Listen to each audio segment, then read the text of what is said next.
Located at 416 North 11th Street, 1201 C Avenue East, and 1265 C Avenue East from single-family residential, which is R1, to multiple-family residential R3. The Haskett Health Partnership has submitted a rezoning request for the properties located at 416 North 11th Street, which is 0.17 acres, 1201 C Avenue East, which is 0.49 acres, and 1265 C Avenue East, which is 0.55 acres. Total area, 1.21 acres. Currently, these properties are zoned R1, while the other properties in the area owned by the Haskett Health Partnership, including the hospital, are zoned R3, which is multiple family residential district. The reason for the rezoning request is that the Haskett Health Partnership would like to have consistent zoning across all of their properties for possible future developments and to install new signage.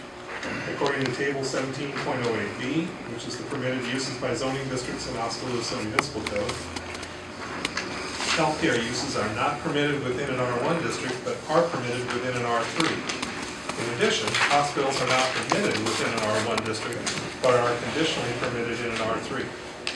So in regard to sign regulations, both R1 and R3 districts have... Well, I would start off here, Jason Van Zetten again, 423 North Park.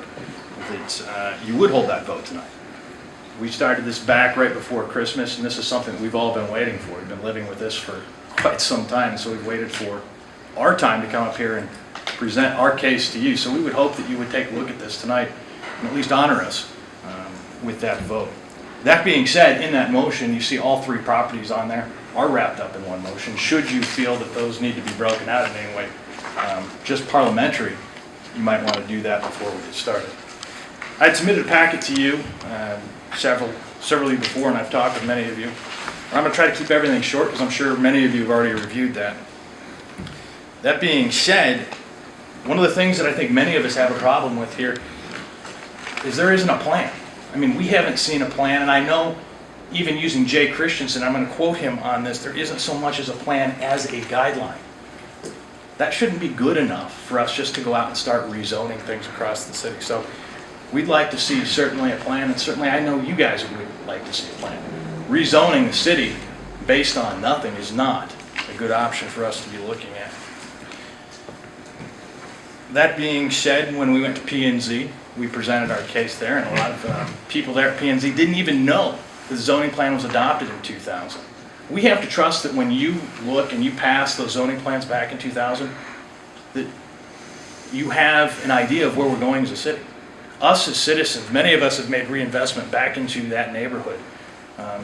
Again, in that packet, going back as far as 1907, Mr. Walker's house has made investments. I've just recently made investments. I know several of us, into hundreds of thousands of dollars, have made reinvestments in the fact that we're going to believe that your zoning laws and your zoning plan is going to stay intact, and that's what we'd like to see. Obviously, I wouldn't put in all the money that I've just put into my house recently if I knew all of these extensions were going to happen. How big is a hospital allowed to get? How big is any entity allowed to get inside of a residential zone? I know many of you remember the church that came up over on South 7th. We had that same conversation there. How big is it allowed to get? Can you allow a company or anybody to continue to buy and buy and buy and just rezone without a plan? There has to be some sort of reasonable expectation to say we have to stop somewhere. And that's what I'm asking with some of these properties here. If we look at 1265, the property to the west, property to the east, there's a line there that has been established for several years, going back 40, 50 years. This is a whole new development for them. To be able to do this, we have to limit what their growth is there. I know several of you don't want to talk about this, because when we went through it, I'm going to bring up the stop signs. And remember with the stop signs, one of the main problems that we had, there was no plan. There was no adherence to any type of standards that we had put out there. And if we begin to use that same process here, inside our zoning laws, where there's no adherence to a standard or a plan, we'll have stuff here, we'll have stuff over there. We won't have a consistent plan that we can all rely on and build in for the future that I know many of you want to see. We talk about housing. I know we all look at housing. If you want to continue to see this type of housing growth, we need to be able to trust and honor the plan that you've passed. Secondly, you're elected officials. Yes, it went to P&Z, but you are the elected officials that we trust, and that control must stay with you. Remember this, what we're looking at tonight is only less than 25%, so you're not going to see this again. This is going to come up one time, and it's done, and it's over, it's gone. So this is your only moment here as our elected officials, because it is under that 25%, it's not going to come back to you. You're not going to have the chance to put in that input that you would have now. And lastly, I brought many of us here tonight. Over 42 signatures that we've presented to you. Over 90% of the bordering people have stood against this to try to limit what the hospital is doing. And I would hope that you would stand with us tonight and vote this down. Thank you. You know, obviously, we're here requesting rezoning of 3 properties. I think, you know, the easy is we've purchased 2 of those in the last 18 months. One of them we've owned longer than that. The idea is, as I told the mayor, I would keep my comments short, and he took most of them in what he read from the report, so that's very accurate. You know, we're trying to get consistency of zoning throughout our property. It's what you would grant anyone else that had made purchases in such a situation. I think more importantly, it's, you know, we recognize where the long-term, you know, geographic breaks are going to be, and obviously one of them is you look over on 11th Street and such. And we've had a lot of conversations with neighbors, some of them really pleasant, some of them obviously not as much. That's sometimes what happens when you're doing what you do. But at the same time, we have spent a lot of time looking at and working with people specifically on what should that border look like, what should the landscaping look like that go with it. So to say that there's not a plan isn't really accurate. We have a guideline that our board has worked on. It has not been adopted as a formal plan. And as I've discussed with a number of you and discussed at planning and zoning, the lion's share of the reason is they didn't like the order with which some things got done. It doesn't change the location of where they want to do some things. And for us, as we looked at where those properties lie and what our long-term thoughts are, you know, they essentially relate to parking or signage on those properties. I think as you look at them being on the periphery of what we own, that is likely what that's always going to be.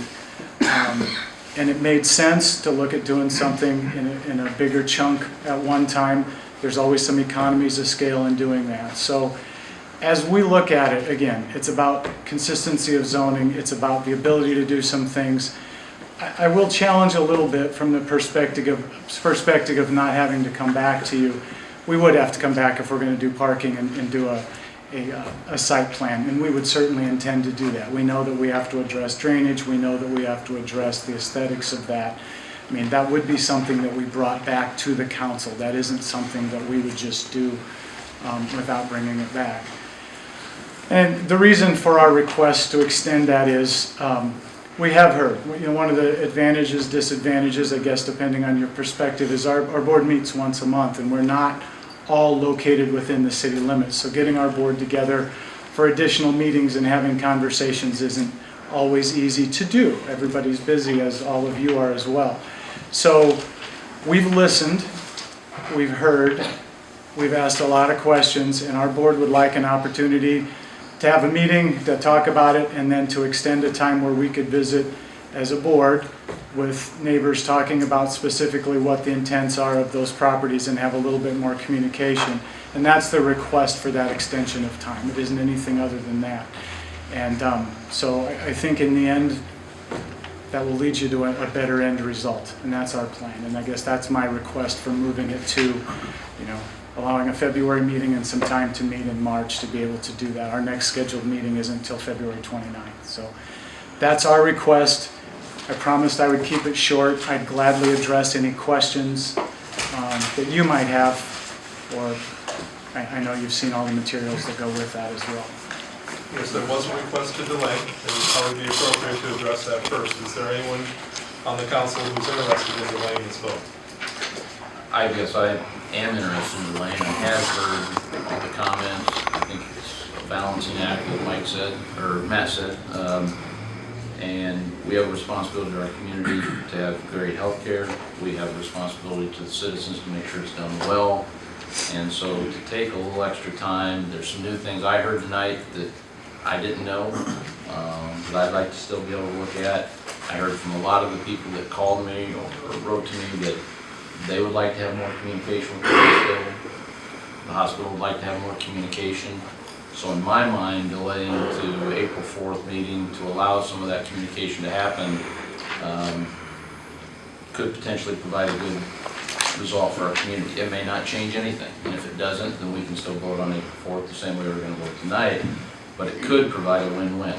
And so I personally would make the motion that we do delay this until April 4th. I'm going to second that motion. I feel the same way. A lot of information came out tonight, and the hospital board and their director seems as though they really want to communicate with the public, and I hope that they do, and I hope the public communicates with them and goes to that special meeting that Jim was talking about. So I think they've had plenty of time in the past. This has been out on the books now since what, December. I think the hospital's had plenty of time to get with the people. If they wanted to have the special meeting, it should have been asked for then. I don't think a delay is necessary. We should vote tonight. I'd like to add also, show plans of what they want to do with the properties. They've had plenty of time to do that too. Not just, well, okay, I'd like to know what they want, show on paper exactly what's being said. I was disappointed when I got here tonight that we were talking about extending it, because I didn't realize that had happened. I need to ask, I'm not sure if we extend it, I mean, if we voted tonight, we voted not to do it, there's other repercussions that'll come out of this, you know that. And so if, I guess I'm saying to you, I think maybe we better give them a chance. I talked to Jay and the board a couple times. I mentioned first on January 9th that no matter how it seems, they've failed to be as transparent as needed to be. And there need to be discussions to see if it couldn't be worked out. So if this is an opportunity that maybe that can happen, I'm probably gonna go along with that. But you have to be in true faith that you're gonna change something. It's a black and white issue, and if nobody changes their attitude or what they need or want, you know, it is just gonna prolong it. And I'm not the attorney in the room, but as I understand it, you know, if you stop this from happening, there could be other repercussions. So are they just gonna happen in 6 months then? I mean, so I'm a little in quandary about that. If anybody got an answer, I'd be glad to hear it. You're looking at me for an answer, I guess. I don't know specifically, I mean, obviously you say repercussions. There's certainly a wide range of possibility in that. I mean, if council were to refuse to go ahead and approve the change tonight, the remedies available to the hospital realistically are limited by law. There is no direct appeal to the courts on that. It's done by what's called a petition for writ of certiorari, which is a very specialized type of process. But I mean, I'm not sure there are any other immediate steps available insofar as an appeal relative to that. I'm not sure if that answers your question. Okay, because I was led to believe that there could be some legal ramifications if we voted not to do it. And I'm sorry, and there could be, once again, but it's a fairly limited thing. It's not like a direct appeal. Okay. Helps a bunch, doesn't it? Well, I'm not the attorney. Any other discussion? We have a motion and a second to put off the vote until April 4th. I do have a question. It seems like the onus has been put on the hospital to communicate. I'm curious, what was the date of the hospital's board meeting in January? What date did you have a board meeting in January? 25th, I think. January 25th. When was this, the public notified that you were going to do this or wanted to do this? Planning and zoning would have been before that. So the public had a chance to come to your open board meeting and discuss their displeasure with it at that time if they so choose. Is that correct or not? Sure. Just curious. I mean, I'm just, you know, it's... We publish our board I mean, meeting. communication's a two-way street, so people gotta be willing to communicate. So if the folks want to talk about it, but because I've heard here, I'm not sure postponing it's gonna change anybody's mind, unfortunately. And I would ask the group, not that I don't know that, maybe this is a rhetorical question, but Matt had mentioned the fact that why don't we, they want it to come back before us, but is there any parking lot that's gonna come back before us, and any stipulations we put on that parking lot that's gonna change anybody's mind? You know what I mean? So in other words, so they bring their ideas back to us, and it's a parking lot, and we put stipulations on that the lighting doesn't bleed, and that there's some you know, some nice berms and that sort of thing. Is that gonna change anybody's mind in the audience? I see a head shaking no. So you see what I mean? So why does it matter whether it comes before us or comes back to the planning and zoning or whoever it comes back to? Yeah. Because I'm gonna ask the same question Steve did. I had all kinds of communication on this in January already. I'm sure the neighbors out there were communicating with the hospital too. Were you invited to that meeting or? Absolutely not. No. And in the past, when we had the issue with the parking lot that just went in, the hospital sent out letters inviting us to come and explain what they were planning on doing. That did not happen. I drove home after Jay and I have had conversations this summer and this fall about our fence, and like I said, he told us that there would be no development of that property in the near future, probably during the time he was left at the hospital. And yet, the fence was finished in November, and less than a month later, the public notice is on the corner, and that's the first we knew anything was going on. So, you know, they could have invited and they could have shared. We didn't know what they were planning. And so now they're asking you to wait and try and convince us in another way. And it's very frustrating. So, we have the public hearing closed. So we've been trying to confine the conversation to the council at this point. Okay, any further conversation before I call for a roll call? Mr. Mayor, if I could, the only other thing I would point out, just procedurally, under the code section, of course, that Jason had got from Amy Beatty that Matt had alluded to a moment ago, you noted the materials in front of you. As I understand, more than 20% of the affected owners within the 200-foot radius are opposed to this, so the council need a supermajority to grant this time. You grant the delay too? Yeah, Well, grant the R3. Yeah, to grant the R3. Yeah, I'm sorry, I was thinking of that rather than the light. No, I'm sorry. I was thinking of the other. Any further comments? I know, tell me exactly what we're voting on. Delay it. The motion and second is to delay the vote on the rezoning to April 4th. Roll call, please. Jimenez, Yes. Moore, No. Versteeg, No. Walling, No. Yates, Yes. Burnett, No. Caligari, Yes. Okay, motion fails 4-3. Looking for a motion. Make a motion to vote on tonight. And what would that vote be? That's what it says in here. So do you want to handle all three properties at once? I would just Do you leave want it to that way, support yes. them being an R3 or remaining as R1? What do you want the motion to be? All three at once. Yeah, Do what? Okay. Do we have a second to handling all three properties at once? I'll second that. Okay, Voting on merits now or just on the three rather than one? correct. I know, because what would be the advantage of voting on this separate? Well, the property are not illustrated on the screen anymore, but since they are not connected to one another, some folks might want to do all three, excuse me, each individual property as opposed to all three. I'll change that motion to separate them. Okay, so the new motion is to separate. Yes. Is that support from you, Scotty?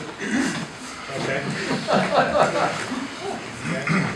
So we're gonna vote on all three of them individually, or which one do we Okay, go first? well, first I want to make sure that everybody agrees with that, so roll call on doing all three separately. Moore, Yep. Versteeg, Yes. Walling, Yes. Yates, Yes. Burnett, Yes. Caligari, Yes. Jimenez, Yes. Okay, that passes. So why don't we, the order they're listed here, 416 North 11th. We have a motion on that one.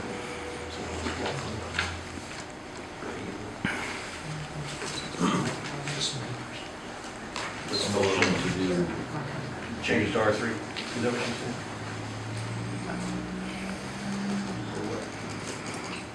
but just as it said here, only wood on each one separate. Right, so I need a motion as to what we want to do with 416 North 11. Rezone it or not? Is that right? Make a motion, I guess, so we can vote. Okay, Rezone. rezone to R3. Do we have a second? Second. Okay, any discussion on 416 North 11? Well, Okay, any other comments on 416 North 11? Okay, the motion is to zone it R3. Roll call, please. Versteeg, No, Walling, no, Yates, Guess it doesn't matter, yes. Burnett, Yes. Calgery, Yes. Jimenez, Yes. Moore, No. Okay, now I understand the supermajority is required, so it would fail. That is correct. Next property, let's go with 1201 C Avenue East. Do we have a motion? Yeah, seems like that. Okay, any discussion? Yeah, I live in this neighborhood. I'm gonna disappoint a lot of people. I talked to one and I called, nobody's called me. I bought a house in this neighborhood a year and a half ago. I look at the hospital, so there's not my backyard, it's in my front yard. We knew when we moved in, that we moved in across from a hospital. Quite frankly, we chose that neighborhood because the hospital was there. You know, Matt and I had a